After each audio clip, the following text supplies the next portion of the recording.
मियाँ मुहम्मद बख्श जिन्हां दी मशहूर किताब सैफुल मलूक है, ਉਹਦੇ ਵਿੱਚੋਂ 4 ਬੰਦ ਜਿਹੜੇ ਨੇ ਉਹ 12ਵੀਂ ਜਮਾਤ ਦੇ ਨਿਸਾਬ ਦਾ ਹਿੱਸਾ ਬਣਾਏ ਗਏ।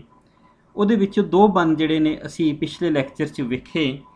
ਅੱਜ ਦੇ ਲੈਕਚਰ ਵਿੱਚ ਸਾਡੇ ਕੋਲ ਆਖਰੀ 2 ਬੰਦ ਨੇ, ਜਿਹਦੇ ਵਿੱਚ ਮੌਜੂ ਦੇ ਲਿਹਾਜ਼ ਨਾਲ ਉਨੀ ਤਬਦੀਲੀ ਨਹੀਂ ਨਜ਼ਰ ਆਉਂਦੀ। ਜਿਹੜਾ ਮੌਜੂ ਪਹਿਲੇ 2 ਬੰਦਾਂ ਵਿੱਚ ਹੈ ਉਹੀ ਮੌਜੂ ਸਾਨੂੰ ਇਹਨਾਂ 2 ਬੰਦਾਂ ਵਿੱਚ ਵੀ ਨਜ਼ਰ ਆਏਗਾ। ਆਖਰੀ 2 ਬੰਦ ਨੇ, ਅਸੀਂ ਇਹਨੂੰ ਨਾਲ ਪੜਾਂਗੇ। ਪਹਿਲੇ ਤਰੀਕਾਕਾਰ ਸਾਡਾ ਉਹੀ ਰਹੇਗਾ। ਪਹਿਲੇ ਅਸੀਂ ਇਹਦੀ ਰੀਡਿੰਗ ਕਰਾਂਗੇ, ਫਿਰ ਇਹਦੇ ਲਫ਼ਜ਼ੀ ਮਾਨੀ, ਫਿਰ ਉਹਦਾ ਮਫਹੂਮ, ਤੇ ਉਹਦੇ ਬਾਅਦ ਜਿਹੜੀ ਇਹ ਤਸ਼ਰੀਹ ਕੀਤੀ ਜਾਏਗੀ। बंद में पढ़ना वा, सफ़ा नंबर 55 है। कलाम मियाँ मुहम्मद बख्श, आखिरी 2 बंद। सदा नहीं मुरगाइयाँ बहना, सदा नहीं सिर पानी, सदा ना सैयाँ सीस गुंदावन, सदा ना सुर्खी लानी, ते लख वार बहार हुसन दी खाको विच समानी, लख वार बहार हुसन दी खाको विच समानी, ला प्रीत मुहम्मद जिस थी जग विच रहे कहानी। ਇਹ ਸਾਡਾ ਜਿਹੜਾ ਸੈਕਿੰਡ ਲਾਸਟ ਬੰਦ ਹੈ, ਇਹਦੇ ਲਫ਼ਜ਼ੀ ਮਾਨੀ ਵਾਲੇ ਪਾਸੇ ਜਾਂਦੇ ਹਾਂ। ਸਦਾ ਦਾ ਮਤਲਬ ਹਮੇਸ਼ਾ। ਜਿਵੇਂ ਕਿ ਅਸੀਂ ਪਿੱਛੇ ਜਿਹੜੇ 2 ਬੰਦ ਪੜ੍ਹੇ ਨੇ ਉਹਦੇ ਵਿੱਚ ਵੀ ਸਦਾ ਤੋਂ ਹੀ ਪਹਿਲਾ ਜਿਹੜਾ ਬੰਦ ਹੈ ਸ਼ੁਰੂ ਹੁੰਦਾ। ਸਦਾ ਨਾ ਰਸਦ ਬਾਜ਼ਾਰੀ ਵਿਕਸੀ, ਸਦਾ ਨਾ ਰੌਣਕ ਸ਼ਨਾ। ਇੱਥੇ ਜਿਹੜਾ ਮੌਜੂ ਹੈ, ਮੌਜੂ ਉਹੀ ਹੈ, ਲੇਕਿਨ ਉਹਦੇ ਜਿਹੜੇ ਤਸ਼ਬੀਹ ਇਸਤਾਰੇ, ਮਤਲੇ ਜਿਹੜੇ ਤਸ਼ਬੀਹ ਇਸਤਾਰੇ ਤੇ ਮੁਰਾਦਾਂ ਨੇ, ਜਿਹੜੀਆਂ ਰਮਜ਼ਾਂ ਨੇ, ਉਹ ਥੋੜ੍ਹੀਆਂ ਜਿਹੀਆਂ ਬਦਲ ਗਈਆਂ ਨੇ। ਸਦਾ ਨਹੀਂ ਮੁਰਗਾਈਆਂ ਬਹਿਣਾ। ਮੁਰਗਾਈ ਜਿਹੜੀ ਹੈ ਉਹਨੂੰ ਮੁਰਗਾਬੀ ਨੂੰ ਕਹਿੰਦੇ ਨੇ। ਮੁਰਗਾਬੀ ਇੱਕ ਆਬੀ ਪਰਿੰਦਾ ਹੈ, ਪਾਣੀ ਦਾ ਪਰਿੰਦਾ, ਜਿਹੜਾ ਪਾਣੀ ਦੇ ਵਿੱਚ ਰਹਿੰਦਾ ਹੈ, ਪਾਣੀ ਦੇ ਵਿੱਚ ਵੱਸਦਾ ਹੈ, ਬਤਖ ਵਰਗਾ ਹੁੰਦਾ ਹੈ, ਜਿਹਦਾ ਗੋਸ਼ਤ ਬੜਾ ਹੀ ਲਜ਼ੀਜ਼ ਜਿਹੜਾ ਹੈ ਉਹ ਪਸੰਦ ਕੀਤਾ ਜਾਂਦਾ ਹੈ, ਜੋ ਗੋਸ਼ਤ ਖਾਂਦੇ ਨੇ। ਸਦਾ ਨਹੀਂ ਸਿਰ ਪਾਣੀ, ਸਦਾ ਉਹ ਪਾਣੀ ਦੇ ਵਿੱਚ ਉਹਨਾਂ ਦਾ ਸਿਰ ਨਹੀਂ ਡੁੱਬਿਆ ਰਹਿਣਾ, ਠੀਕ ਹੈ। ਸਦਾ ਨਹੀਂ ਮੁਰਗਾਈਆਂ ਬਹਿਣਾ, ਸਦਾ ਪਾਣੀ ਦੇ ਵਿੱਚ ਮੁਰਗਾਈਆਂ ਨੇ ਲੁਕ ਕੇ ਨਹੀਂ ਬਹਿਣਾ। ਆਖਿਰਕਾਰ ਉਹਨਾਂ ਨੇ ਬਾਹਰ ਨਿਕਲਣਾ ਹੈ ਤੇ ਫਿਰ ਯਾਨੀ ਪਾਣੀ ਦਾ ਖਾਤਮਾ ਹੋ ਜਾਣਾ ਹੈ। ਇਹ ਇੱਕ ਜਿਹੜਾ ਲਫ਼ਜ਼ੀ ਮਤਲਬ ਹੈ, ਮਫਹੂਮ ਜਿਹੜਾ ਹੈ ਮੁਰਾਦ ਦਾ, ਇਹ ਦੇਖਦੇ ਹਾਂ। ਫਿਰ ਉਹਦੇ ਬਾਅਦ ਅਸੀਂ ਤਸ਼ਰੀਹ ਵਾਲੇ ਪਾਸੇ ਜਾਣਾ ਹੈ। ਸਦਾ ਨਹੀਂ ਸਈਆਂ ਸੀਸ ਗੁੰਦਾਵਨ, ਸਦਾ ਨਾ ਸੁਰਖੀ ਲਾਣੀ। ਸੀਸ ਕਹਿੰਦੇ ਨੇ ਸਿਰ ਨੂੰ, ਸੀਸ ਕਹਿੰਦੇ ਨੇ ਸਿਰ ਨੂੰ। ਸਦਾ ਦਾ ਮਤਲਬ ਹਮੇਸ਼ਾ, ਤੇ ਸਈਆਂ ਕਹਿੰਦੇ ਨੇ ਸਹੇਲੀਆਂ ਨੂੰ, ਮਿੱਤਰਾਂ ਨੂੰ। ਕਿ ਜਿਹੜੀਆਂ ਸਹੇਲੀਆਂ ਨੇ ਉਹਨਾਂ ਨੇ ਸਦਾ ਜਿਹੜੀਆਂ ਨੇ ਉਹ ਸਿਰ ਨਹੀਂ ਗੁੰਦਣੇ, ਯਾਨੀ ਕਿ ਸਿਰ ਨੂੰ ਜਿਹੜਾ ਹੈ ਮੇਢੀਆਂ ਨਹੀਂ ਬਣਾਉਣੀਆਂ, ਗੁੱਤ ਨਹੀਂ ਬਣਾਉਣੀਆਂ, ਵਾਲ ਜਿਹੜੇ ਨਹੀਂ ਵਾਣੇ। ਤੇ ਜਿਹੜੇ ਸਾਰਾ ਜਿਹੜਾ ਕਹਿੰਦੇ ਕਿ ਸਈਆਂ ਨੇ ਰਲ ਮਿਲ ਕੇ ਨਹੀਂ ਬਹਿਣਾ ਹਮੇਸ਼ਾ, ਤੇ ਨਾ ਹੀ ਉਹਨਾਂ ਨੇ ਵਾਲ ਬਣਾਉਣੇ ਨੇ, ਸਦਾ ਨਾ ਸੁਰਖੀ ਲਾਣੀ, ਤੇ ਨਾ ਹੀ ਸਦਾ ਜਿਹੜੀ ਹੈ ਉਹ ਹੋਂਠਾਂ 'ਤੇ ਸੁਰਖੀ ਲੱਗੀ ਰਹਿਣੀ ਹੈ। ਹੋਂਠਾਂ 'ਤੇ ਜਿਹੜੀ ਜਵਾਨੀ ਦੇ ਰੰਗ ਨੇ ਉਹ ਵੀ ਇੱਕ ਨਾ ਇੱਕ ਦਿਨ ਫਿੱਕੇ ਪੈ ਜਾਣੇ ਨੇ। ਕਿ ਸ਼ਾਇਰ ਨੇ ਮੁਰਗਾਬੀਆਂ ਨੂੰ ਤੇ ਇਨਸਾਨ ਦੇ, ਮੁਰਗਾਬੀਆਂ ਹਮੇਸ਼ਾ ਜਿਹੜੀਆਂ ਨੇ ਇੱਕੋ ਥਾਂ ਨਹੀਂ ਬਈਆਂ ਰਹਿੰਦੀਆਂ। ਕਿਉਂ ਜੇ ਪਾਣੀ ਜਦੋਂ ਉਹਨਾਂ ਨੂੰ ਲੁਕਾਉਣ ਨਹੀਂ ਸਕਦਾ, ਯਾਨੀ ਪਾਣੀ ਜਦੋਂ ਮੁੱਕਦਾ ਜਾਂਦਾ ਹੈ ਤੇ ਮੁਰਗਾਬੀਆਂ ਵੀ ਖਤਮ ਹੁੰਦੀਆਂ ਜਾਂਦੀਆਂ ਨੇ, ਮੁਰਗਾਬੀਆਂ ਵੀ ਕਿਧਰੇ ਹੋਰ ਉੜ ਜਾਂਦੀਆਂ ਨੇ। ਤੇ ਇਸੇ ਤਰ੍ਹਾਂ ਕੁੜੀਆਂ ਵੀ ਜਿਹੜੀਆਂ ਨੇ ਹਮੇਸ਼ਾ ਸਹੇਲੀਆਂ ਦੇ ਵਾਲ ਤੇ ਉਹਨਾਂ ਦੇ ਬਣਾਓ ਸ਼ਿੰਗਾਰ ਨਹੀਂ ਕਰਦੀਆਂ ਰਹਿੰਦੀਆਂ। ਉਹਨਾਂ ਨੇ ਵੀ ਇੱਕ ਨਾ ਇੱਕ ਦਿਨ ਖਤਮ ਹੋ ਜਾਣਾ ਹੈ। ਉਹਨਾਂ ਦਾ ਵੀ ਇੱਕ ਦਾ ਇੱਕ ਦਿਨ ਸਾਥ ਜਿਹੜਾ ਹੈ ਉਹ ਟੁੱਟ ਜਾਣਾ ਹੈ। ਹੁਣ ਸ਼ਾਇਰ ਨੇ ਔਰਤ ਨੂੰ ਹੀ ਕਿਉਂ ਮੌਜੂ ਬਣਾਇਆ? ਕਿਉਂਕਿ ਔਰਤ ਜਿਹੜੀ ਸਮਾਣੀ ਜਿਹੜੀ ਹੈ ਜਾਂ ਕੁੜੀ ਜਿਹੜੀ ਹੈ, ਉਸ ਨੇ ਖਾਸ ਉਮਰ ਤੋਂ ਬਾਅਦ ਆਪਣੇ ਸਹੁਰੇ ਘਰ ਟੁੱਟ ਜਾਣਾ ਹੁੰਦਾ ਹੈ। ਉਹਨੇ ਸਹੁਰਾ ਘਰ ਜਿਹੜਾ ਹੈ ਉਹ ਬਜ਼ਾਹਿਰ ਤੇ ਸਹੁਰਾ ਘਰ ਇੱਕ ਆਮ ਜਿਹੜਾ ਦੁਨੀਆ ਦਾ ਮਤਲਬ ਹੈ, ਲੇਕਿਨ ਸਹੁਰੇ ਘਰ ਤੋਂ ਮੁਰਾਦ ਹੈ ਅਗਲਾ ਜਹਾਨ। ਕਿਆਮਤ ਦੇ ਬਾਅਦ ਜਿਹੜੀ ਹਯਾਤੀ ਜਿਹੜੀ ਸ਼ੁਰੂ ਹੋਣੀ ਹੈ, ਉਸ ਨੂੰ ਉਹ ਕਹਿ ਰਹੇ ਨੇ ਕਿ ਅਗਲਾ ਜਹਾਨ ਹੈ ਜਿਹੜਾ, ਉਸ ਦੇ ਜਹਾਨ ਦੇ ਅੱਗੇ ਤੁਰ ਜਾਣਾ ਹੈ। ਜਿਵੇਂ ਕਿ ਵਾਰਿਸ ਸ਼ਾਹ ਨੇ ਕਿਹਾ, ਵਾਰਿਸ ਸ਼ਾਹ ਅਸੀਂ ਖਾਬ ਸਰਾਂ ਅੰਦਰ ਕਈ ਵਾਜੜੇ ਗਏ ਵਜਾ ਮੀਆਂ। ਵਾਰਿਸ ਸ਼ਾਹ ਅਸੀਂ ਖਾਬ ਸਰਾਂ ਅੰਦਰ ਕਈ ਵਾਜੜੇ ਗਏ ਵਜਾ ਮੀਆਂ। ਕਈ ਆਏ, ਕਈ ਵਾਜੇ ਵਜਾ ਕੇ ਅਗਲੇ ਜਹਾਨ ਟੁਰ ਗਏ, ਯਾਨੀ ਉਹਨਾਂ ਨੇ ਅਗਲੇ ਜਹਾਨ ਜਿਹੜਾ ਹੈ ਉਹ ਟੁਰ ਜਾਣਾ ਸੀ। ਅਗਲੇ ਜਹਾਨ ਜਿਹੜਾ ਹੈ ਉਸ ਨੇ ਚਲਾ ਜਾਣਾ ਸੀ, ਕਿਉਂਕਿ ਉਹਦਾ ਹਮੇਸ਼ਾ ਦਾ ਠਿਕਾਣਾ ਇੱਥੇ ਨਹੀਂ ਹੈ। ਫਿਰ ਇਸ ਸ਼ੇਰ ਨੂੰ ਜੇ ਅਸੀਂ ਗੌਰ ਨਾਲ ਵੇਖਦੇ ਰਹੀਏ ਕਿ ਇੱਕ ਤੇ ਫਾਨੀ ਦੁਨੀਆ ਦੀ ਗੱਲ ਹੈ। ਫਾਨੀ ਦੁਨੀਆ ਯਾਨੀ ਕਿ ਜਿਹੜੀ ਹਮੇਸ਼ਾ ਨਹੀਂ ਰਹਿਣੀ। ਮੁਰਗਾਬੀ ਜਿਹੜੀ ਹੈ ਉਹ ਅਜਿਹਾ ਪਰਿੰਦਾ ਹੈ ਜਿਹੜਾ ਪਾਣੀ ਦੇ ਵਿੱਚ ਰਹਿੰਦਾ ਹੈ, ਔਰ ਪਾਣੀ ਜਿਹੜਾ ਤਲਾਵਾਂ ਤੇ ਝੀਲਾਂ ਤੇ ਜਿਹੜਾ ਹੈ ਉਹ ਮੌਜੂਦ ਹੈ, ਤੇ ਉਹਨੇ ਵੀ ਇੱਕ ਨਾ ਇੱਕ ਦਿਨ ਸੁੱਕ ਜਾਣਾ, ਖ਼ਤਮ ਹੋ ਜਾਣਾ, ਕਿਉਂਕਿ ਮੌਸਮ ਦੇ ਅਸਰਾਤ ਜਿਹੜੇ ਨੇ, ਵੇਲੇ ਦੇ ਅਸਰਾਤ ਨੇ ਉਹਨਾਂ ਨੂੰ ਮੁਕਾ ਦੇਣਾ ਹੈ। ਉਹੀ ਫਿਰ ਉਹਨਾਂ ਮੁਰਗਾਬੀਆਂ ਨੂੰ ਹਿਜਰਤ ਕਰਕੇ ਆਪਣੀ ਇੱਕ ਥਾਂ ਤੋਂ ਦੂਜੀ ਥਾਂ, ਜਿੱਥੇ ਪਾਣੀ ਹੈ, ਜਿੱਥੇ ਹਯਾਤੀ ਹੈ, ਉੱਥੇ ਟੁਰ ਜਾਣਾ ਹੈ। ਇਸੇ ਤਰ੍ਹਾਂ ਇਨਸਾਨ ਦੀ ਹਯਾਤੀ ਵੀ ਆਰਜ਼ੀ ਹੈ।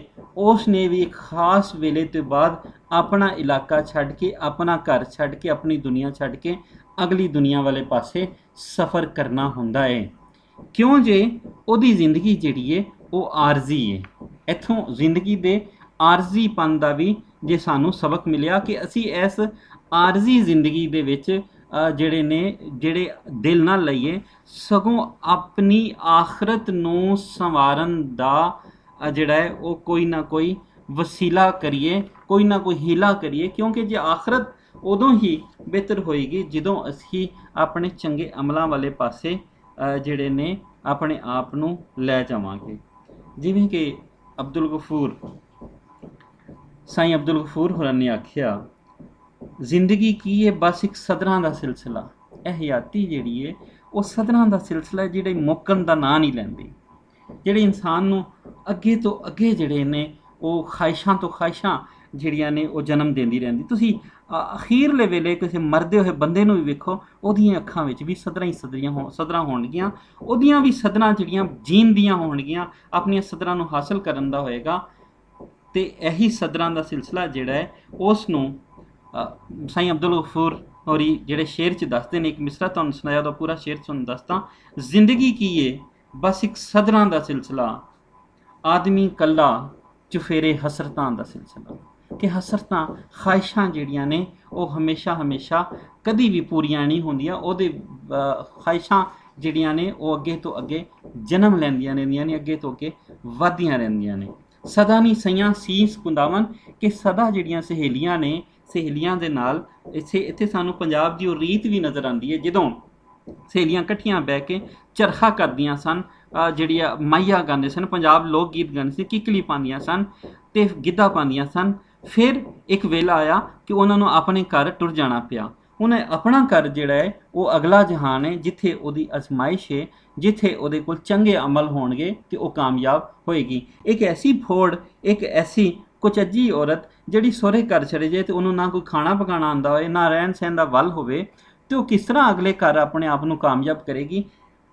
ਮੀਆਂ ਮੁਹੰਮਦ ਬਖਸ਼ ਹੋਰੀ ਵੀ ਐਸੇ ਹੀ ਮੌਜੂ ਨੂੰ ਦੱਸਦੇ ਨੇ ਕਿ ਇੱਕ ਐਸਾ ਇਨਸਾਨ ਜਿਹਦੇ ਕੋਲ ਆਪਣੇ ਅਮਲਾਂ ਦਾ ਪਲੜਾ ਭਾਰੀ ਨਹੀਂ ਹੋਏਗਾ, ਉਹਦੀਆਂ ਅਗਲੀਆਂ ਜਿਹੜੀਆਂ ਮੰਜ਼ਲਾਂ ਨੇ ਉਹ ਆਸਾਨ ਨਹੀਂ ਹੋਣਗੀਆਂ।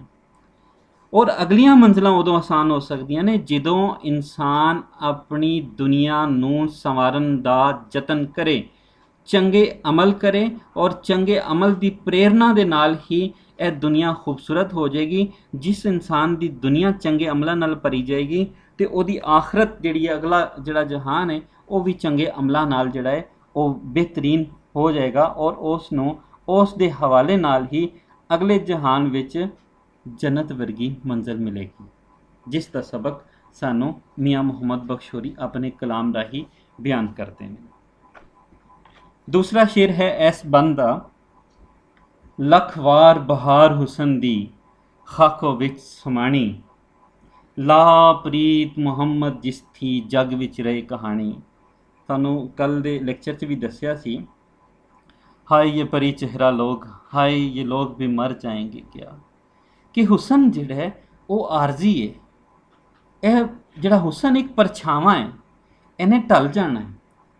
ਪਿਛਲੇ ਬੰਦ ਦੇ ਵਿੱਚ ਮੀਆਂ ਮੁਹੰਮਦ ਬਖਸ਼ ਨੇ ਦੱਸਿਆ ਸੀ ਕਿ ਹੁਸਨ ਜਿਹੜਾ ਹੈ ਉਹ ਆਰਜ਼ੀ ਹੈ, ਉਹਨੇ ਖ਼ਤਮ ਹੋ ਜਾਣਾ ਹੈ। ਜਿਹੜਾ ਉਹਨਾਂ ਦਾ ਸ਼ੇਰ ਸੀ, ਰਾਤੀ ਲੱਥਾਂ ਆਂਸ ਤੋਈ ਫਜਰੀ ਕੂਚ ਪੁਲਾਣਾ, ਕਿ ਉਹ ਥੋੜ੍ਹੀ ਦੇਰ ਵਾਸਤੇ, ਹਮੇਸ਼ਾ ਵਾਸਤੇ ਨਹੀਂ ਹੈ।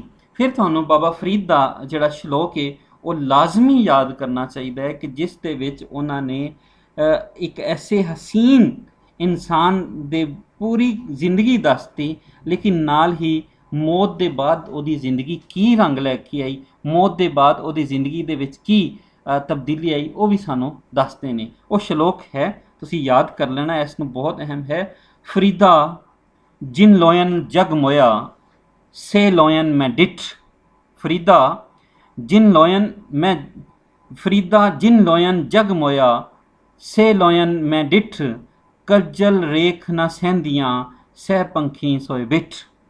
ਕਿ ਉਹ ਅੱਖਾਂ ਜਿਹਨੇ ਪੂਰੀ ਦੁਨੀਆ ਨੂੰ ਮੋਹ ਲਿਆ ਸੀ, ਆਪਣੇ ਵੱਲ ਲਾ ਲਿਆ ਸੀ, ਮੈਂ ਉਹਨਾਂ ਅੱਖਾਂ ਨੂੰ ਵੇਖਿਆ ਜਦੋਂ ਮਰ ਗਈਆਂ ਉਹ ਹੁਸਨ ਦੀਆਂ ਅੱਖਾਂ।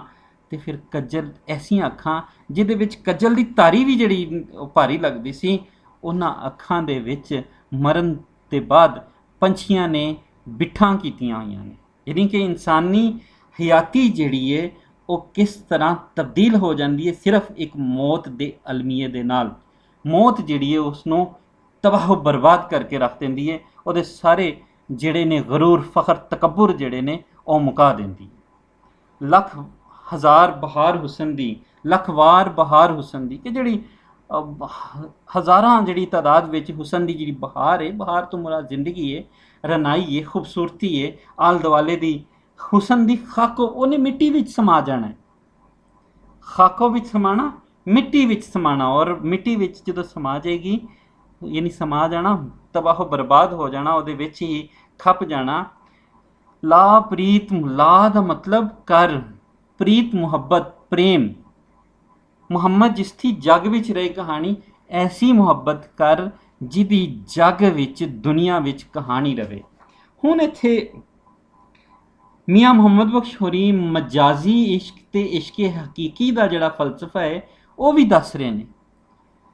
ਕਿਹਾ ਜਾਂਦਾ ਹੈ ਕਿ ਮੀਆਂ ਮੁਹੰਮਦ ਬਖਸ਼ ਹੋਰਾਂ ਦਾ ਜਿਹੜਾ ਮਜਾਜ਼ੀ ਇਸ਼ਕ ਸੀ ਉਹ ਇਸ਼ਕੇ ਹਕੀਕੀ ਵਾਲੇ ਪਾਸੇ ਟੁਰ ਪਿਆ, ਕਿ ਉਹ ਜਿਸ ਸਵਾਣੀ ਨਾਲ, ਫਾਤਿਮਾ ਨਾਂ ਦੀ ਸਵਾਣੀ ਸੀ, ਉਹਦੇ ਨਾਲ ਮੁਹੱਬਤ ਕਰਦੇ ਸਨ, ਉਹਨਾਂ ਦੇ ਨਾਲ ਉਹ ਮੰਗੇਤਰ ਸੀ ਉਹਨਾਂ ਦੀ, ਤੇ ਉਹਨਾਂ ਨੇ ਸ਼ਾਇਰ ਮੀਆਂ ਮੁਹੰਮਦ ਬਖਸ਼ ਹੋਰਾਂ ਨਾਲ ਵਿਆਹ ਤੋਂ ਇਨਕਾਰ ਕਰਤਾ।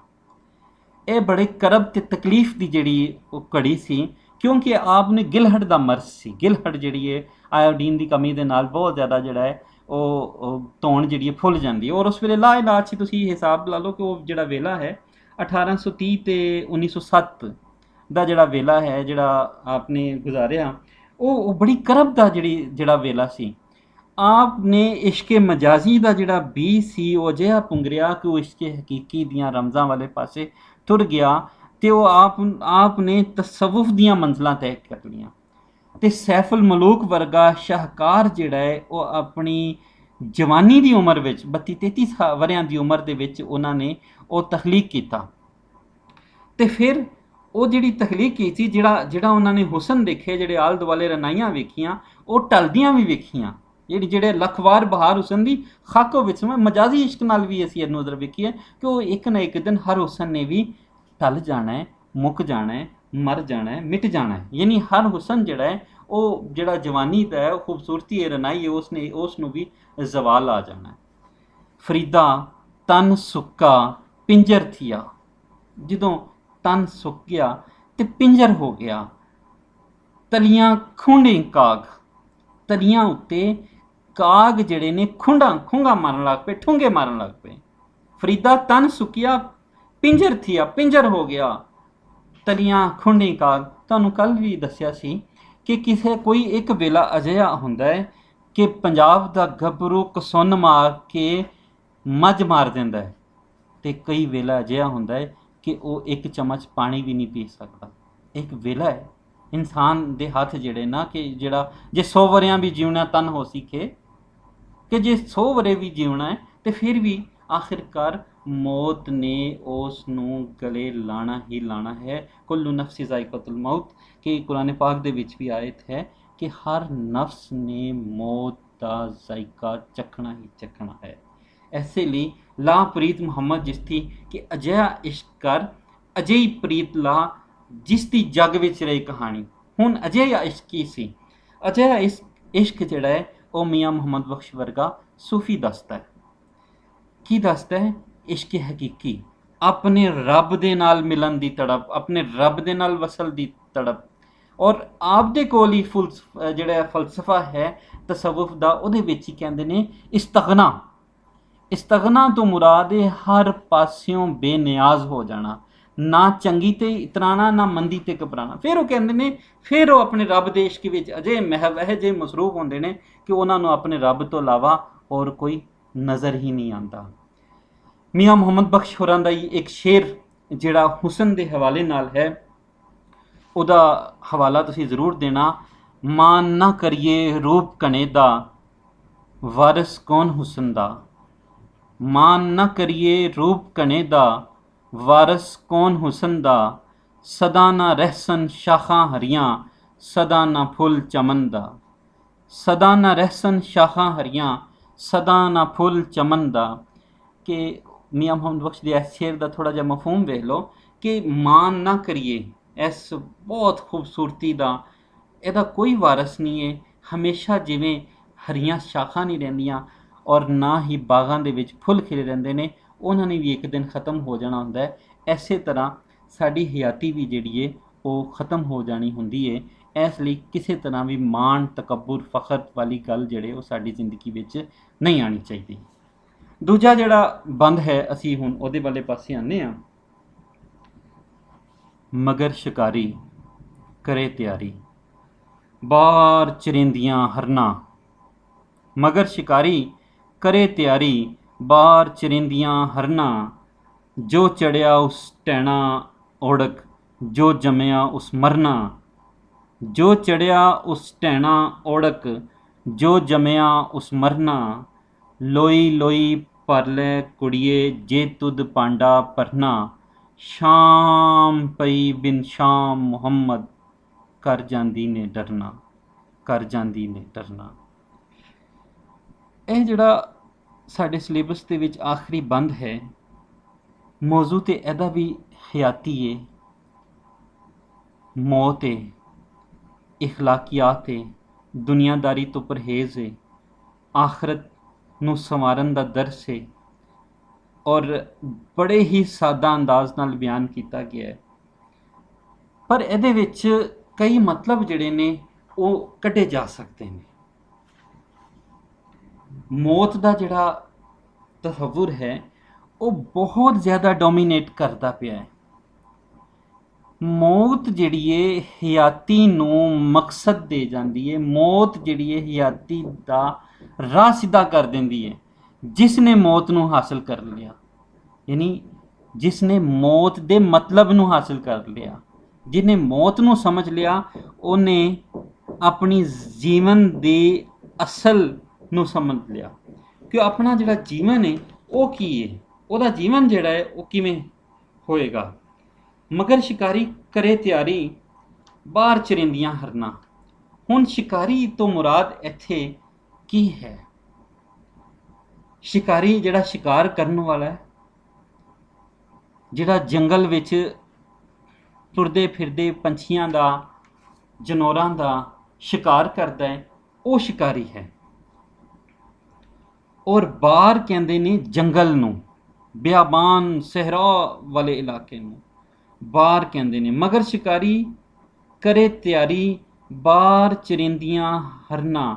ਚਰਿੰਦੀਆਂ ਚਰ ਰਹੀਆਂ ਨੇ, ਪੱਠੇ ਖਾ ਰਹੀਆਂ ਨੇ, ਘਾਹ ਖਾ ਰਹੀਆਂ ਨੇ, ਕੋਈ ਹੋਰ ਚੀਜ਼ ਖਾ ਰਹੀਆਂ ਨੇ। ਹਰਨਾ ਹਿਰਨ ਜਿਹੜੀ ਹੈ। ਜੋ ਚੜਿਆ ਉਸ ਟੈਣਾ, ਜਿਹੜਾ ਬਣਿਆ ਹੈ, ਜਿਹੜਾ ਤਮੀਰ ਹੋਇਆ ਹੈ, ਜਿਸ ਨੂੰ ਬੜੀ ਖੂਬਸੂਰਤੀ ਦੇ ਨਾਲ ਬਣਾਇਆ ਗਿਆ, ਉਸ ਨੇ ਆਖਿਰਕਾਰ ਟੱਟ ਜਾਣਾ ਹੈ, ਉਸ ਨੇ ਆਖਿਰਕਾਰ ਡਿੱਗ ਜਾਣਾ ਹੈ।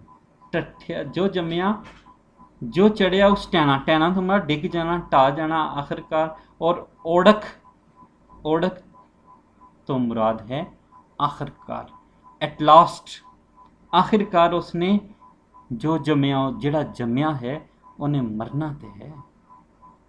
ਜ਼ਿੰਦਗੀ ਦੀ ਅਲਾਮਤ ਜਿਹੜੀ ਹੈ ਉਸ ਨੂੰ ਮੌਤ ਤੋਂ ਵੱਧ ਸੋਹਣਾ ਕੋਈ ਨਹੀਂ ਦੱਸ ਸਕਦਾ। ਔਰ ਜੰਗਲ ਵਿੱਚ ਜਿਹੜਾ ਚਰਨ ਵਾਲਾ ਹਿਰਨ ਹੈ, ਉਹਦੇ ਮਗਰ ਸ਼ਿਕਾਰੀ ਲੱਗਾ ਹੋਇਆ ਹੈ। ਇਸੇ ਤਰ੍ਹਾਂ ਇਨਸਾਨ ਦੇ ਮਗਰ ਇਜ਼ਰਾਈਲ ਲੱਗਾ ਹੈ। ਕਿਸੇ ਵੇਲੇ ਵੀ ਰੱਬ ਦੇ ਹੁਕਮ ਦੇ ਨਾਲ ਉਹ ਉਹਦੀ ਜਾਨ ਕੱਢ ਸਕਦਾ ਹੈ। ਤੁਸੀਂ ਵੇਖਿਆ ਹੋਣਾ ਹੈ ਬਹੁਤ ਜ਼ਿਆਦਾ ਲੋਕ ਜਿਹੜੇ ਨੇ ਗੱਲਾਂ ਕਰਦੇ ਕਰਦੇ ਗੱਲ ਮੁੱਕ ਜਾਂਦੀ। ਰੇਲ ਗੱਡੀ ਦੀ ਸੀਟ ਤੇ ਬੈਠੇ ਨੇ ਤੇ ਉੱਠਣ ਦਾ ਜਿਹੜਾ ਹੈ ਉਹਨਾਂ ਨੂੰ ਵੇਲਾ ਹੀ ਨਹੀਂ ਮਿਲਿਆ। ਸੁੱਤੇ ਨੇ ਤੇ ਉਹ ਕਦੀ ਦੁਬਾਰਾ ਉੱਠ ਹੀ ਨਹੀਂ ਸਕੇ। ਯਾਨੀ ਮੌਤ ਜਿਹੜੀ ਏ ਉਹ ਤੁਸੀਂ ਜਿੰਨੇ ਮਰਜ਼ੀ ਖੂਬਸੂਰਤ ਤੋਂ ਖੂਬਸੂਰਤ ख्वाब ਦੇਖ ਰਹੇ ਹੋ, ਖਿਆਲ ਵੇਖ ਰਹੇ ਹੋ, ਸੁਪਨੇ ਵੇਖ ਰਹੇ ਹੋ, ਮੰਜ਼ਲਾਂ ਸੋਚ ਰਹੇ ਹੋ, ਲੇਕਿਨ ਰੱਬ ਦੇ ਕੋਲ ਜਿਹੜੀ ਲਿਖੀ ਹੋਈ ਤੁਹਾਡੀ ਤਕਦੀਰ ਹੈ, ਲਿਖੀ ਹੋਈ ਜਿਹੜੀ ਮੌਤ ਹੈ ਉਹ ਮੁਕਰਰ ਹੈ, ਉਹ ਕਿਸੇ ਲਮਹੇ ਵੀ ਆ ਜਾਣੀ ਹੈ। ਔਰ ਜਿਹੜਾ ਸ਼ਿਕਾਰੀ ਹੈ, ਜਿਹੜਾ ਇਜ਼ਰਾਈਲ ਹੈ, ਜਿਹੜਾ ਮੌਤ ਦਾ ਫਰਿਸ਼ਤਾ ਹੈ, ਉਹ ਤੁਹਾਡੇ ਆਲ ਦੁਆਲੇ, ਉਸ ਨੇ ਹਮੇਸ਼ਾ ਤੁਹਾਡੇ ਉੱਤੇ ਨਜ਼ਰ ਰੱਖੀ ਹੈ। ਕਿਸੇ ਵੀ ਲਮਹੇ ਉਹ ਇਨਸਾਨ ਨੂੰ ਦੀ ਰੂਹ ਕਬਜ਼ ਕਰ ਲੇਗਾ ਤੇ ਉਹ ਸਿਰਫ ਮਿੱਟੀ ਦਾ ਪੁਤਲਾ ਹੀ ਰਹਿ ਜਾਏਗਾ। ਤੇ ਜੋ ਚੜਿਆ ਉਸ ਟਹਿਣਾ, ਜਿਹੜਾ ਬੜੀਆਂ ਆਲਾ ਇਮਾਰਤਾਂ ਬਣ ਗਈਆਂ ਨੇ, ਖੂਬਸੂਰਤ ਤੋਂ ਖੂਬਸੂਰਤ ਮੰਜ਼ਲਾਂ ਜਿਹੜੀਆਂ ਬਣ ਗਈਆਂ ਨੇ, ਇਨਸਾਨ ਨੇ ਆਪਣੇ ਇਤਮਾਨਾਨ ਵਾਸਤੇ ਬਹੁਤ ਰਾਹ ਜਿਹੜੇ ਬਣਾ ਲਏ ਨੇ, ਪਰ ਉਹ ਮੌਤ ਤੋਂ ਗਾਫਲ ਹੋ ਗਿਆ। ਜੋ ਦਮ ਗਾਫਲ ਸੋ ਦਮ ਕਾਫਲ, ਕਿ ਉਹ ਮੌਤ ਤੋਂ ਗਾਫਲ ਹੋ ਗਿਆ। ਜਿਹੜਾ ਮੌਤ ਤੋਂ ਗਾਫਲ ਹੈ ਉਹ ਜਿਹੜਾ ਹੈ ਕਦੀ ਵੀ ਆਪਣੀ ਆਖਰਤ ਨਹੀਂ ਸੰਵਾਰ ਸਕਦਾ। ਮੌਤ ਦਾ ਜਿਹੜਾ ਡਰ ਹੈ, ਮੌਤ ਦਾ ਜਿਹੜਾ ਖੌਫ ਹੈ, ਇਨਸਾਨ ਨੂੰ ਬੇਅਮਲੀਆਂ, ਬਦਅਮਲੀਆਂ, ਬੁਰੇ ਸੁਹਬਤ ਤੇ ਬੁਰੇ ਕੰਮਾਂ ਤੋਂ ਰੋਕਦਾ ਹੈ, ਜਿਸ ਨਾਲ ਦੁਨੀਆ ਤੇ ਸੁਹੱਪਣ ਆਉਂਦਾ ਹੈ, ਦੁਨੀਆ ਤੇ ਖੂਬਸੂਰਤੀ ਆਉਂਦੀ ਹੈ ਔਰ ਦੁਨੀਆ ਤੇ ਇਨਸਾਨੀਅਤ ਦਾ ਜਨਮ ਹੁੰਦਾ ਹੈ। ਇਨਸਾਨੀਅਤ ਜਿਹੜੀ ਹੈ ਉਹ ਵੱਧਦੀ ਹੈ, ਇਨਸਾਨੀਅਤ ਜਿਹੜੀ ਹੈ ਉਹ ਅੱਗੇ ਤੋਂ ਅੱਗੇ ਟੁਰਦੀ ਹੈ, ਜਦੋਂ ਇਨਸਾਨ ਸਮਝ ਲੈਂਦਾ ਹੈ ਕਿ ਉਸ ਨੂੰ ਕਿਵੇਂ ਇਸ ਦੁਨੀਆ ਦੇ ਵਿੱਚ ਇਹ ਹਯਾਤੀ ਨੂੰ ਬਿਤਾਉਣਾ ਹੈ। ਧੁੱਪੇ ਧੋਲੇ ਆ ਗਏ ਨੇ ਤੇ ਸਮਝ ਅਯਾਨੀ ਹੋ ਗਈ ਏ। ਧੁੱਪੇ ਧੋਲੇ ਆ ਗਏ ਨੇ ਤੇ ਸਮਝ ਅਯਾਨੀ ਹੋ ਗਈ ਏ। ਤਿਤਲੀਆਂ ਦੇ ਸ਼ੌਕ ਹਯਾਤੀ ਬਾਲ ਦੀ ਹਾਨੀ ਹੋ ਗਈ ਏ। ਤਿਤਲੀਆਂ ਦੇ ਸ਼ੌਕ ਹਯਾਤੀ ਬਾਲ ਦੀ ਹਾਨੀ ਹੋ ਗਈ ਏ। ਜਦੋਂ ਧੁੱਪੇ ਧੋਲੇ ਆਏ ਤੇ ਪਤਾ ਲੱਗਿਆ ਕਿ ਹੁਣ ਰੱਬ ਦੇ ਨਾਲ ਜੋੜ ਜਿਹੜਾ ਹੈ ਉਹ ਤੇਜ਼ ਔਰ ਮਜ਼ਬੂਤ ਬਣਾਉਣਾ ਪਏਗਾ। ਫਿਰ ਆਪਣੀ ਸਮਝ ਨੂੰ ਬਾਲਾਂ ਵਾਂਗੂ ਲੈ ਕੇ ਜੋੜੇ। ਜਿਹੜਾ ਰੱਬ ਤੋਂ ਡਰ ਰਿਹਾ ਹੈ, ਜਿਹੜਾ ਰੱਬ ਤੋਂ ਡਰਦਾ ਪਿਆ, ਉਹ ਰੱਬ ਦੇ ਕੋਲੋਂ ਖੌਫ ਹੈ। ਕਹਿੰਦਾ ਉਸੇ ਤਰ੍ਹਾਂ ਹੀ ਸਾਡੇ ਜੀਵਨ ਦੇ ਵਿੱਚ ਹੀ ਰੂਪ ਜਿਹੜੇ ਨੇ ਉਹ ਬਦਲਣੇ ਚਾਹੀਦੇ ਨੇ, ਤਾਂ ਜੇ ਅਸੀਂ ਹਯਾਤੀ ਦੇ ਮਕਸਦ ਨੂੰ ਦੇਖ ਸਕੀਏ। ਕੁਰਾਨ ਪਾਕ ਵਿੱਚ ਵੀ ਹੈ ਕਿ ਹਰ ਸ਼ੈ ਫਾਨੀ ਹੈ ਤੇ ਖਤਮ ਹੋ ਜਾਣ ਵਾਲੀ, ਉਸਨੇ ਹਮੇਸ਼ਾ ਨਹੀਂ ਰਹਿਣਾ। ਜੇ ਹਰ ਸ਼ੈ ਹਯਾਤੀ ਸਮੇਤ ਖਤਮ ਹੋ ਜਾਣ ਵਾਲੀ ਹੈ ਤੇ ਫਿਰ ਉਸ ਨਾਲ ਇੰਨਾ ਦਿਲ ਲਾਉਣ ਦਾ ਫਾਇਦਾ ਕੀ ਹੈ? ਉਸ ਨਾਲ ਦਿਲ ਲਾ ਕੇ ਆਪਣੇ ਆਪ ਨੂੰ ਮੂਰਖ ਬਣਾਉਣ ਦਾ ਤੇ ਆਪਣੇ ਆਪ ਨੂੰ ਮੂਰਖ ਕਹਿਣ ਦਾ ਕੀ ਫਾਇਦਾ ਹੈ? ਸਗੋਂ ਐਸੇ ਰੱਬ ਦੇ ਨਾਲ ਲਾ ਲਿੱਤੀ ਜਾਏ ਜਿਹਦੇ ਨਾਲ ਸਾਡੀ ਦੁਨੀਆ ਵੀ ਸੰਵਰ ਜਾਏ ਤੇ ਸਾਡੀ ਆਖਰਤ ਵੀ ਸੰਵਰ ਜਾਏ। ਇਹ ਮੀਆਂ ਮੁਹੰਮਦ ਬਖਸ਼ ਹੋਰਾਂ ਦਾ ਦੂਸਰੇ ਬੰਦ ਦਾ ਜਿਹੜਾ ਪਹਿਲਾ ਸ਼ੇਰ ਹੈ, ਇਹਦਾ ਜੇ ਅਸੀਂ ਲਫ਼ਜ਼ੀ ਮਤਲਬ ਨੂੰ ਥੋੜ੍ਹਾ ਜਿਹਾ ਤਸ਼ਰੀਹ ਦੇ ਮਤਲਬ ਨੂੰ ਹੋਰ ਵੇਖੀਏ ਤੇ ਇਹ ਖ਼ਾਸ ਤੌਰ 'ਤੇ ਦੁਨੀਆ ਦੇ ਫਾਨੀ ਹੋਣ ਦਾ, ਜ਼ਿੰਦਗੀ ਜਿਹੜੀ ਹੈ ਉਹ ਭਰੋਸੇ ਦੇ ਕਾਬਲ ਨਹੀਂ ਤੇ ਮੌਤ ਬਰਹਕ ਹੈ, ਉਸ ਦਾ ਫਲਸਫਾ ਹੈ। ਇੱਕ ਵੇਲਾ ਅਜਿਹਾ ਆਉਣਾ ਹੈ ਕਿ ਜਦੋਂ ਜਿਹੜਾ ਜੰਮਿਆ ਹੈ ਉਸ ਨੇ ਮੌਤ ਦਾ ਸਵਾਦ ਚੱਖਣਾ ਹੈ ਤੇ ਮਣਾ ਮਿੱਟੀ ਦੇ ਥੱਲੇ ਉਸ ਨੇ ਚਲੇ ਜਾਣਾ ਹੈ ਤੇ ਫਿਰ ਉਸ ਨੂੰ ਰੋਜ਼ੇ ਹਸ਼ਰ ਜਿਹੜਾ ਉਠਾਇਆ ਜਾਏਗਾ ਤੇ ਉਸ ਦੀ ਜਿਹੜੀ ਅਗਲੀ ਮੰਜ਼ਰ ਹੈ ਉਹ ਸ਼ੁਰੂ ਹੋ ਜਾਏਗੀ। ਹੁਣ ਅਸੀਂ ਦੂਸਰੇ ਬੰਦ ਵਾਲੇ ਪਾਸੇ ਆਨੇ ਆ, ਦੂਸਰੇ ਸ਼ੇਰ ਵਾਲੇ ਪਾਸੇ ਆਨੇ ਆ। ਲੋਈ ਲੋਈ ਭਰ ਲੈ ਕੁੜੀਏ ਜੇ ਤੁਧ ਭਾਂਡਾ ਭਰਨਾ, ਸ਼ਾਮ ਪਈ ਬਿਨ ਸ਼ਾਮ ਮੁਹੰਮਦ ਕਰ ਜਾਂਦੀ ਨੇ ਡਰਨਾ। ਹੁਣ ਲੋਈ ਲੋਈ ਜਿਹੜਾ ਮਤਲਬ ਹੈ ਚਾਨਣ, ਜਦੋਂ ਸੂਰਜ ਨਿਕਲਿਆ ਹੈ, ਰੋਸ਼ਨੀ ਹੈ, ਹੁਣ ਕੁਛ ਕਿਤਾਬਾਂ ਦੇ ਵਿੱਚ ਨਾ ਲੋਈ ਲੋਈ ਦੀ ਜਗ੍ਹਾ ਲੋਏ ਲੋਏ ਲਿਖਿਆ। ਅਸਲ ਵਿੱਚ ਇਹਦੇ ਵਿੱਚ ਜਿਹੜਾ ਸੈਫੁਲ ਮਲੂਕ ਹੈ, ਮੀਆਂ ਮੁਹੰਮਦ ਬਖਸ਼ ਹੋਰਾਂ ਨੇ ਜਿਹੜੀ ਕਿਤਾਬ ਲਿਖੀ, ਉਹਦੇ ਵਿੱਚ ਜਿਹੜਾ ਜੇਲਮੀ ਨੁਸਖਾ ਹੈ ਉਹ ਉਹਨਾਂ ਨੇ ਆਪ ਜਿਹੜਾ ਤਰਤੀਬ ਦਿੱਤਾ ਹੋਇਆ, ਔਰ ਫਿਰ ਉਹਦੀਆਂ ਗਲਤੀਆਂ ਜਿਹੜੀਆਂ ਨੇ ਉਹ ਲਾਈਆਂ ਹੋਈਆਂ ਨੇ। ਕਿਉਂ ਜੇ ਜਦੋਂ ਇਹ ਕਿਤਾਬ ਛਪ ਰਹੀ ਸੀ ਤੇ ਮੀਆਂ ਮੁਹੰਮਦ ਬਖਸ਼ ਹੋਰੀ ਖੜੀ ਸ਼ਰੀਫ ਤੋਂ ਇੱਥੇ ਆਏ ਲਾਹੌਰ ਦੇ ਵਿੱਚ, ਤੇ ਲਾਹੌਰ ਦੇ ਵਿੱਚ ਆ ਕੇ ਆਪ ਨੇ ਕਿਤਾਬ ਜਿਹੜੀ ਹੈ ਉਸ ਨੇ ਮੁਸੱਵਦੇ ਨੂੰ ਵੇਖਿਆ, ਉਹਦੇ 'ਚ ਉਹਦੀਆਂ ਗਲਤੀਆਂ ਠੀਕ ਕਰਾਈਆਂ, ਔਰ ਫਿਰ ਉਹਦੇ ਲਫ਼ਜ਼ ਜਿਹੜੇ ਨੇ ਉਹ ਠੀਕ ਕਰਾਏ ਜਿਹੜੇ ਗਲਤ ਲਿਖੇ ਹੋਏ ਸਨ, ਤਾਂ ਜੇ ਇੱਕ ਅਸਲ ਤੇ ਵਧੀਆ ਨੁਸਖਾ ਜਿਹੜਾ ਹੈ ਉਹ ਲੁਕਾਈ ਤੀਕਰ ਅਪਣਾਇਆ ਜਾ ਸਕੇ। ਔਰ ਇਸ ਬੜੇ ਬੜੇ ਕੌਨਸ਼ੀਅਸ ਸਨ ਮੁਹੰਮਦ ਬਖਸ਼ ਹੋਰੀ, ਔਰ ਇਸ ਲਈ ਜਿਹੜਾ ਜੇਲਮੀ ਨੁਸਖਾ ਹੈ, ਔਰ ਜਾਂ ਜਿਹੜਾ ਉਸ ਇਲਾਕੇ ਦੇ ਹਵਾਲੇ ਨਾਲ ਜਿਹੜੀ ਉੱਥੇ ਦਾ ਲਹਿਜਾ ਹੈ, ਉੱਥੇ ਲੋਈ ਲੋਈ ਹੈ, ਉੱਥੇ ਲਫ਼ਜ਼ ਲੋਏ ਲੋਏ ਨਹੀਂ ਹੈ। ਇਹ ਤੁਸੀਂ ਇਹਨੂੰ ਤਸੀਹ ਰੱਖਣਾ ਕਿ ਕੁਝ ਬਹੁਤ ਜ਼ਿਆਦਾ ਜਿਹੜੇ ਨੇ ਉਹ ਗੀਤ ਗਾਵਨ ਵਾਲਿਆਂ ਨੇ ਵੀ ਆਪਦੇ ਕਲਾਮ ਨੂੰ ਇਹ ਦੇਖਿਆ ਤੇ ਉਹਨਾਂ ਨੇ ਲੋਈ ਲੋਈ ਦੀ ਜਗ੍ਹਾ ਲੋਏ ਲੋਏ ਕਰਤਾ। ਲੋਈ ਲੋਈ ਦਾ ਮਤਲਬ ਹੈ ਚਾਨਣ, ਰੋਸ਼ਨੀ ਦੇ ਵਿੱਚ, ਸੂਰਜ ਦੀ ਜਿਹੜੀ ਰੋਸ਼ਨੀ ਹੈ, ਦਿਨ ਦਾ ਜਿਹੜਾ ਚਾਨਣ ਹੈ ਉਹਦੇ ਵਿੱਚ। ਲੋਈ ਲੋਈ ਭਰ ਲੈ ਕੁੜੀਏ, ਜੇ ਕੁੜੀਏ ਤੋਂ ਮੁਰਾਦ ਇੱਥੇ ਇਨਸਾਨ ਹੈ। ਅਸੀਂ ਵੇਖਾਂਗੇ ਅੱਗੇ ਵੀ ਜਾ ਕੇ ਸੀਗਾ ਮੁਅੰਨਸ ਉਹਨਾਂ ਨੇ ਕਿਉਂ ਵਰਤਿਆ। ਜੇ ਤੁਧ ਪਾਂਡਾ ਭਰਨਾ, ਤੁਧ ਤੋਂ ਮੁਰਾਦ ਹੈ ਤੂੰ, ਤੁਸੀਂ, ਯੂ। ਭਾਂਡਾ ਬਰਤਨ ਨੂੰ ਕਹਿੰਦੇ ਨੇ, ਭਰਨਾ ਯਾਨੀ ਫੁੱਲ ਕਰਨਾ। ਸ਼ਾਮ ਪਈ ਬਿਨ ਸ਼ਾਮ, ਇੱਥੇ ਹੁਣ ਦੋ ਸ਼ਾਮ ਨੇ, ਇੱਕ ਸ਼ਾਮ ਜਿਹੜੀ ਹੈ ਸੂਰਜ ਢਲਣ ਦੇ ਨਾਲ ਹੈ, ਇੱਕ ਸ਼ਾਮ ਕਹਿੰਦੇ ਨੇ ਮਹਿਬੂਬ ਨੂੰ, ਇੱਕ ਸ਼ਾਮ ਕਹਿੰਦੇ ਨੇ ਮੁਰਾਦ ਜਿਹੜਾ ਮਹਿਬੂਬ ਤੋਂ ਮੁਰਾਦ ਅੱਲਾਹ ਤਾਲਾ। ਸ਼ਾਮ ਪਈ ਯਾਨੀ ਸ਼ਾਮ ਪਈ ਬਿਨ ਸ਼ਾਮ ਮੁਹੰਮਦ, ਕਿ ਆਪਣੇ ਮਹਿਬੂਬ ਤੋਂ ਬਗੈਰ ਜਿਹੜਾ ਹੈ ਤੂੰ ਜਦੋਂ ਘਰ ਪੜਨਾ ਹੈ, ਘਰ ਜਾਂਦੀ ਨਹੀਂ ਆਪਣਾ। ਹੁਣ ਘਰ ਕੀ ਹੈ, ਜਿਹੜੀ ਆਖਰੀ ਮੰਜ਼ਿਲ ਹੈ। ਬਿਨ ਤੋਂ ਮੁਰਾਦ ਹੈ ਬਗੈਰ। ਸ਼ਾਇਰ ਮੀਆਂ ਮੁਹੰਮਦ ਬਖਸ਼ ਹੋਰੀ ਆਪਣੇ ਸ਼ੇਰਾਂ ਵਿੱਚ ਇਨਸਾਨ ਨੂੰ ਮੁਖਾਤਿਬ ਨੇ, ਔਰ ਉਹਨਾਂ ਨੇ ਇਨਸਾਨ ਨੂੰ ਮੁਖਾਤਬ ਹੋਣ ਵਾਸਤੇ ਸੀਗਾ ਮੁਅੰਨਸ ਜਿਹੜਾ ਵਰਤਿਆ, ਕੁੜੀਏ। ਕੁੜੀ ਹੀ ਕਿਉਂ ਵਰਤਿਆ? ਕੁੜੀ ਦਾ ਤਾਲੁਕ ਜਿਹੜਾ ਹੈ ਉਹ ਸਿਨਫ ਨਾਲ ਹੈ ਜਿਹੜੀ ਮਰਦ ਦੇ ਮੁਕਾਬਲੇ ਵਿੱਚ ਕਮਜ਼ੋਰ ਸਮਝੀ ਜਾਂਦੀ ਹੈ, ਯਾਨੀ ਉਹ ਉਸ ਤਰ੍ਹਾਂ ਬਹਾਦੁਰ ਨਹੀਂ ਹੈ ਜਿਸ ਤਰ੍ਹਾਂ ਮਰਦ ਹੈ। ਔਰ ਮਹਿਬੂਬ ਦੇ ਸਾਹਮਣੇ ਇਨਸਾਨ ਜਿਹੜਾ ਹੈ ਉਹ ਵੀ ਕਮਜ਼ੋਰ ਹੈ, ਲਿੱਸਾ ਹੈ, ਮਾੜਾ ਹੈ, ਔਰ ਆਪਣੇ ਰੱਬ ਦੇ ਸਾਹਮਣੇ ਵੀ ਇਨਸਾਨ ਉਸੇ ਤਰ੍ਹਾਂ ਹੀ ਲਿੱਸਾ ਤੇ ਮਾੜਾ ਹੈ। ਔਰ ਆਪਣੇ ਰੱਬ ਦੇ ਸਾਹਮਣੇ ਉਹ ਆਕੜ ਨਹੀਂ ਰਿਹਾ, ਔਰ ਆਪਣੇ ਰੱਬ ਦੇ ਸਾਹਮਣੇ ਉਹ ਜਿਹੜੀ ਹੈ ਜਿਹੜਾ ਇਨਸਾਨ ਜਿਹੜਾ ਹੈ ਉਹ ਬਹੁਤ ਆਜੀ ਤੇ ਇਨਕਸਾਰੀ ਦੇ ਨਾਲ ਉਹ ਭਰਿਆ ਹੋਇਆ ਹੈ। ਔਰ ਐਸੇ ਲਈ ਤੇ ਅਜਿਹਾ ਇਨਸਾਨ ਜਿਹੜਾ ਆਜੀ ਤੇ ਇਨਕਸਾਰੀ ਨਾਲ ਭਰਿਆ ਹੋਇਆ ਹੈ, ਉਹ ਗੈਰ ਦਾ ਦਮ ਨਹੀਂ ਭਰਦਾ, ਉਹ ਗੈਰ ਦੀਆਂ ਤਾਰੀਫਾਂ ਨਹੀਂ ਕਰਦਾ, ਉਹ ਗੈਰ ਦੀ ਤਾਰੀਫ ਨਹੀਂ ਕਰਦਾ, ਉਹ ਗੈਰ ਦੀ ਇਬਾਦਤ ਨਹੀਂ ਕਰਦਾ।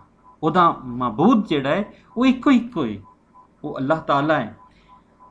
ਤੇ ਅਜਿਹਾ ਜਿਹੜਾ ਬੰਦਾ ਹੈ ਜਿਹੜਾ ਆਪਣੇ ਰੱਬ ਨੂੰ ਜਿਹੜਾ ਹੈ ਉਹ ਹਰ ਕੁਝ ਮੰਨਦਾ ਹੈ, ਤਾਂ ਅਜਿਹੇ ਬੰਦੇ ਦੇ ਬਾਰੇ ਡਾਕਟਰ ਫਕੀਰ ਮੁਹੰਮਦ ਫਕੀਰ ਲਿਖਦੇ ਨੇ, ਜਿਹੜਾ ਰੱਬ ਨੂੰ ਨਹੀਂ ਮੰਨਦਾ ਉਹ ਮੂਰਖ ਹੈ, ਜਾਂ ਕਿਸੇ ਹੋਰ ਦਾ ਜਿਹੜਾ ਦਮ ਭਰਦਾ ਹੈ ਉਹ ਮੂਰਖ ਹੈ। ਉਹਨਾਂ ਦੇ ਸ਼ੇਰ ਜਿਹੜੇ ਨੇ, ਦੋ ਸ਼ੇਰ, ਉਹ ਹਵਾਲੇ ਦੇ ਤੌਰ ਤੇ ਤੁਸੀਂ ਜ਼ਰੂਰ ਯਾਦ ਕਰ ਲੈਣਾ। ਤੁਧ ਬਿਨ ਕੋਈ ਦਮ ਗੈਰ ਦਾ ਭਰਦਾ ਏ ਤੇ ਮੂਰਖ, ਤੁਧ ਬਿਨ ਕੋਈ ਦਮ ਗੈਰ ਦਾ ਭਰਦਾ ਏ ਤੇ ਮੂਰਖ, ਮੰਗਤਾ ਜੇ ਕਿਸੇ ਹੋਰ ਦੇ ਦਰਦਾ ਏ ਤੇ ਮੂਰਖ, ਮੂਰਖ ਤੇਰਾ ਇਕਰਾਰ ਜੇ ਕਰਦਾ ਏ ਤੇ ਦਾਨਾ ਤੇਰਾ ਇਨਕਾਰ ਜੇ ਕਰਦਾ ਏ ਤੇ ਮੂਰਖ। ਮੂਰਖ ਕਹਿੰਦੇ ਨੇ ਅਹਿਮਕ ਨੂੰ, ਬੇਵਕੂਫ ਨੂੰ। ਇਹ ਜਿਹੜਾ ਸ਼ੇਰ ਹੈ, ਚਾਰ ਮਿਸਰਿਆਂ ਵਾਲਾ ਜਿਹੜਾ ਕਤਾ ਹੈ, ਦੋ ਸ਼ੇਰ, ਇਹ ਡਾਕਟਰ ਫਕੀਰ ਮੁਹੰਮਦ ਫਕੀਰ ਹੋਣਾ ਨੇ ਲਿਖਿਆ ਹੈ। ਇਹ ਤੁਸੀਂ ਜਦੋਂ ਪੇਪਰ 'ਚ ਲਿਖੋਗੇ ਇਹਦੀ ਤਸ਼ਰੀਹ, ਤੇ ਤੁਸੀਂ ਉਹਦੇ ਵਿੱਚ ਆਪਣੇ ਸ਼ਾਇਰ ਦਾ ਨਾਮ ਵੀ ਜਿਹੜਾ ਨਾ ਉਹ ਜ਼ਰੂਰ ਦਿਆ ਕਰੋ, ਤਾਂ ਜੇ ਜਿਹੜਾ ਤੁਹਾਡਾ ਪੇਪਰ ਚੈੱਕ ਕਰਨ ਵਾਲਾ ਉਸ ਨੂੰ ਅੰਦਾਜ਼ਾ ਹੋਏ ਕਿ ਬੱਚੇ ਨੇ ਸ਼ੇਰ ਯਾਦ ਕੀਤੇ ਨੇ ਤੇ ਨਾਲ ਸ਼ਾਇਰ ਦਾ ਨਾਮ ਵੀ ਜਿਹੜਾ ਹੈ ਉਹ ਲਿਖਿਆ, ਔਰ ਸ਼ੇਰ ਨੂੰ ਬੜੇ ਅੱਛੇ ਅੰਦਾਜ਼ ਦੇ ਨਾਲ, ਵਾਜ਼ਿਹ ਅੰਦਾਜ਼ ਨਾਲ ਅਲੱਗ ਕਰਕੇ ਤੁਸੀਂ ਲਿਖਣਾ। ਲੋਈ ਲੋਈ ਭਰ ਲੈ ਕੁੜੀਏ, ਜੇ ਤੁਧ ਭਾਂਡਾ ਭਰਨਾ, ਸ਼ਾਮ ਪਈ ਬਿਨ ਸ਼ਾਮ ਮੁਹੰਮਦ, ਕਰ ਜਾਂਦੀ ਨੇ ਡਰਨਾ। ਕਿ ਇੱਕ ਤੇ ਇਨਸਾਨ ਆਪਣੇ ਰੱਬ ਦੇ ਅੱਗੇ ਉਸ ਤਰ੍ਹਾਂ ਤਾਕਤਵਰ ਨਹੀਂ ਹੈ ਉਹ, ਔਰ ਇਸ ਲਈ ਇਨਸਾਨ ਜਿਹੜਾ ਲੋਈ ਲੋਈ ਹੈ, ਉਹ ਜਿੱਥੇ ਚਾਨਣ ਦੀ ਗੱਲ ਹੈ ਉੱਥੇ ਜੀਵਨ ਦੀ ਗੱਲ ਵੀ ਹੈ, ਉਹ ਜ਼ਿੰਦਗੀ ਦੀ ਗੱਲ ਵੀ ਹੈ। ਜਦੋਂ ਚਾਨਣਾ ਹੈ ਜ਼ਿੰਦਗੀ ਦਾ ਤਾਂ ਆਪਣੇ ਚੰਗੇ ਅਮਲ ਕਰ ਲੈ, ਆਪਣੇ ਅਮਲਾਂ ਦੀ ਪਟਾਰੀ ਜਿਹੜੀ ਹੈ ਉਹ ਜ਼ਿਆਦਾ ਤੋਂ ਜ਼ਿਆਦਾ ਚੰਗੀ ਕਰ ਲੈ, ਔਰ ਆਪਣੇ ਅਮਲ ਜਿਹੜੇ ਨੇ ਚੰਗੇ ਅਮਾਲਨਾਮੇ ਨਾਲ ਆਪਣਾ ਖਾਤਾ ਸੋਹਣਾ ਕਰ ਲੈ। ਕਿਉਂਕਿ ਹੁਣ ਹਿੰਮਤ ਵੀ ਹੈ, ਹੌਸਲਾ ਵੀ ਹੈ, ਜਿਹੜਾ ਤੇਰੇ ਕੋਲ ਸਬਰ ਵੀ ਹੈ, ਔਰ ਤੇਰੇ ਕੋਲ ਅਕਲ ਵੀ ਹੈ, ਸ਼ੌਰ ਵੀ ਹੈ। ਅਤੇ ਇਹ ਜਿਹੜਾ ਅਕਲ ਦਾ ਜਿਹੜਾ ਚਾਨਣ ਹੈ, ਜਿਹੜੀ ਸੂਝ ਦਾ ਜਿਹੜਾ ਚਾਨਣ ਹੈ, ਉਸ ਨੂੰ ਵਰਤਦਿਆਂ ਹੋਇਆਂ ਆਪਣੇ ਨਾਮਾ ਅਮਾਲ ਨੂੰ ਵੱਧ ਤੋਂ ਵੱਧ ਚੰਗਾ ਕਰ ਲੈ, ਔਰ ਉਸ ਨਾਮਾ ਅਮਾਲ ਜਿਹੜੇ ਨੇ ਉਹ ਤੇਰੇ ਆਖਰਤ ਸੰਵਾਰਨ ਵਾਸਤੇ ਕੰਮ ਆਉਣਗੇ। ਲੋਈ ਲੋਈ ਭਰ ਲਿਆ ਕੁੜੀਏ ਜੇ ਤੁਧ ਭਾਂਡਾ ਭੰਨ, ਯਾਨੀ ਆਪਣੇ ਅਮਾਲ ਨੂੰ ਆਪਣੀ ਹਯਾਤੀ ਦੇ ਵਿੱਚ ਹੀ ਚੰਗੇ ਕਰ ਲੈ। ਕਿਉਂ ਜੇ ਤੇਰੀ ਮੁਲਾਕਾਤ ਮਹਿਬੂਬ ਮੁਰਾਦ ਅੱਲਾਹ ਤਾਲਾ ਨਾਲ ਹੋਣੀ ਹੈ। ਸ਼ਾਮ ਪਈ ਬਿਨ ਸ਼ਾਮ ਮੁਹੰਮਦ, ਜਦੋਂ ਹਯਾਤੀ ਮੁੱਕਣ ਵਾਲੀ ਹੋਣੀ ਹੈ। ਅਗਲਾ ਜਹਾਨ ਜਿਹੜਾ ਹੈ ਉਸ ਦਾ ਸਫ਼ਰ ਸ਼ੁਰੂ ਹੋਣ ਵਾਲਾ ਹੋਣਾ ਹੈ। ਫਿਰ ਕਬਰ ਦਾ ਜਿਹੜਾ ਸਫ਼ਰ ਹੈ ਅਤੇ ਰੱਬ ਨਾਲ ਮੁਲਾਕਾਤ ਜਿਹੜੀ ਹੈ, ਉਹ ਜਿਹੜਾ ਸਫ਼ਰ ਹੈ ਉਦੋਂ ਹੀ ਠੀਕ ਹੋ ਸਕੇਗਾ ਜਦੋਂ ਚੰਗੇ ਅਮਾਲ ਜਿਹੜੇ ਨੇ ਤੇਰੇ ਕੋਲ ਹੋਣਗੇ। ਜੇ ਚੰਗੇ ਅਮਾਲ ਦਾ ਖਾਤਾ ਨਹੀਂ ਹੋਏਗਾ ਤੇ ਫਿਰ ਹਯਾਤੀ ਜਿਹੜੀ ਹੈ ਕਿਸੇ ਤਰ੍ਹਾਂ ਵੀ ਬਿਹਤਰ ਨਹੀਂ ਹੋ ਸਕੇਗੀ। ਫਿਰ ਡਰ ਹੋਏਗਾ, ਫਿਰ ਖੌਫ ਹੋਏਗਾ, ਫਿਰ ਆਪਣੇ ਕੀਤਿਆਂ ਹੋਏ ਤੇ ਸ਼ਰਮਿੰਦਗੀ ਹੋਈ, ਫਿਰ ਆਖਰ ਪਛਤਾਉਸਾਂ, ਫਿਰ ਪਛਤਾਵਾ ਹੀ ਪਛਤਾਵਾ ਹੋਏਗਾ। ਕਿਉਂ ਜੇ ਰੱਬ ਨੇ ਹਸ਼ਰ ਦੇ ਦਿਹਾੜੇ ਤੁਹਾਡੇ ਨਾਮਾ ਅਮਾਲ ਵੇਖਣੇ ਨੇ। ਉਹ ਵੇਲਾ ਉਹ ਹੋਏਗਾ ਜਦੋਂ ਕੋਈ ਔਲਾਦ ਆਪਣੇ ਮਾਂ ਪਿਓ ਨੂੰ ਨਹੀਂ, ਭੈਣ ਭਰਾ ਇੱਕ ਦੂਜੇ ਨੂੰ ਨਹੀਂ ਪਛਾਣਨਗੇ, ਕੋਈ ਕਿਸੇ ਨੂੰ ਨਹੀਂ ਪਛਾਣੇਗਾ। ਸਿਰਫ ਅਮਾਲ ਜਿਹੜੇ ਨੇ ਉਹ ਤੁਹਾਡੇ ਰੋਸ਼ਨ ਜੀਵਨ ਦਾ ਜਿਹੜਾ ਹੈ ਉਹ ਫੈਸਲਾ ਕਰਨਗੇ, ਔਰ ਉਸੇ ਹੀ ਅਮਾਲ ਦੇ ਮੁਤਾਬਿਕ ਤੁਹਾਨੂੰ ਜਜ਼ਾ ਜਾਂ ਸਜ਼ਾ ਦਿੱਤੀ ਜਾਏਗੀ। ਜੇ ਜਜ਼ਾ ਦਿੱਤੀ ਜਾਏ ਤੇ ਜੰਨਤ ਦੀਆਂ ਰੌਣਕਾਂ ਜਿਹੜੀਆਂ ਮਿਲਣਗੀਆਂ, ਜੇ ਸਜ਼ਾ ਦਿੱਤੀ ਜਾਏ ਤੇ ਦੋਜ਼ਖ ਦੀਆਂ ਅੱਗਾਂ ਜਿਹੜੇ ਭਪੂਕੇ ਜਿੱਥੇ ਮਾਰ ਰਹੇ ਹੋਣਗੇ, ਵੱਜ ਰਹੇ ਹੋਣਗੇ, ਉਹਨਾਂ ਦੇ ਵਿੱਚ ਸੁੱਟਿਆ ਜਾਏਗਾ।